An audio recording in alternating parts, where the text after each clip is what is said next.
I devoted myself to him for 6 years, only to be humiliated by him constantly. Later, I married his bodyguard. On our wedding, he came to stop the wedding. He imprisoned me and said, "You can only belong to me. There's no way you can escape."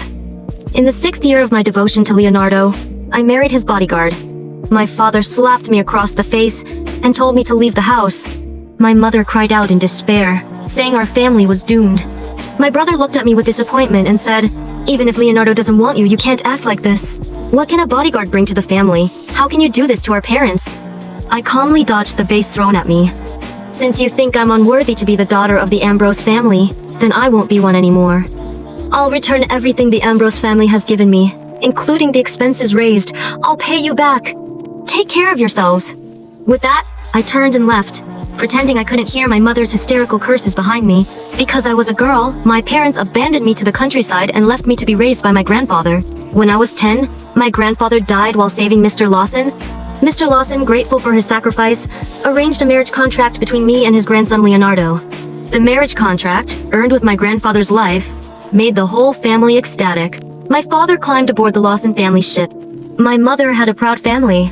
My brother became the elder brother to Leonardo. They all prepared for the alliance, and my father even had the gifts list prepared early, planning to profit from the wedding.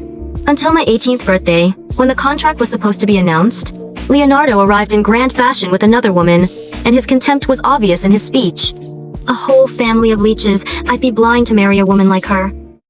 How can my grandfather's marriage contract matter? I don't like her. Who dares make me marry?" I sat at the head of the table, pale-faced, in my wedding dress.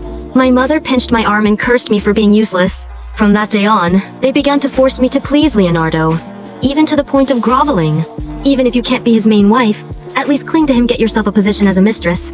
These were my own mother's exact words. From 18 to 24, I devoted myself to Leonardo for 6 years. At 2 in the morning, drunk, he would call me to come pick him up. When he forgot his files for a meeting, he'd have me bring them. Even when he checked into a hotel with a female celebrity, he would call me to deliver strawberry-flavored condoms. Every day, I made soup for him and delivered it.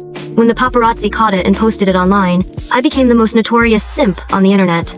Everyone mocked me, calling me shameless. Once, a young master poured a cocktail over my head right in front of Leonardo. Leonardo simply looked on, then handed me a drink. "Pour it over again? What clothes look pretty good on you?" The entire room erupted in laughter. I was nothing more than a toy for these rich young men. Isolated and helpless, I sat there, my eyes nervously scanning the neon lights and the intoxicating allure around me. I couldn't exactly explain why I was so devoted to him. Maybe it was because my marriage contract with him was something my grandfather had exchanged his life for, the only thing he had left me in this world. I almost became obsessed with the belief that marrying him was the only way my grandfather's death wouldn't be in vain.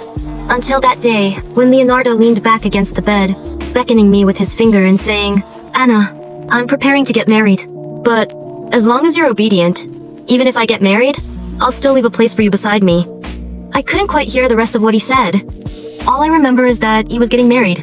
If I kept dragging things on, I'd be the third party in someone else's marriage.